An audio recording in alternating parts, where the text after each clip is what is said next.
Are you bored of hearing the same ringtone every time someone calls? Your Samsung Galaxy S26 Ultra makes it easy to choose a ringtone that matches your style. Let me show you how. First, open the phone app. Tap the three-dot menu in the top right corner. Then tap Setting. Scroll down the screen. Next, tap Call Alert and Ringtone. Under the Ringtone and Keypad Tone section, tap Ringtone.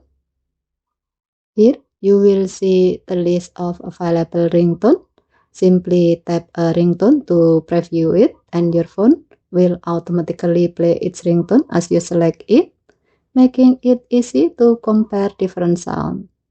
For this example, let's choose a louder ringtone that's easier to hear when you are outdoor or in a noisy environment.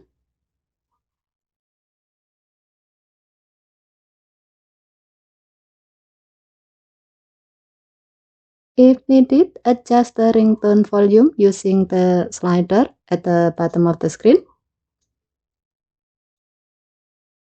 Once you have found the ringtone you like, you are all set. Tap the back key. Your new ringtone is saved automatically. This changes the default ringtone for incoming calls on your phone. As a note, you can also open setting, sound and vibration, then ringtone to access the same ringtone setting. And that's how to change your phone ringtone on the Samsung Galaxy S26 Ultra. Okay, thank you for watching. Please help to like and subscribe. Have a nice day.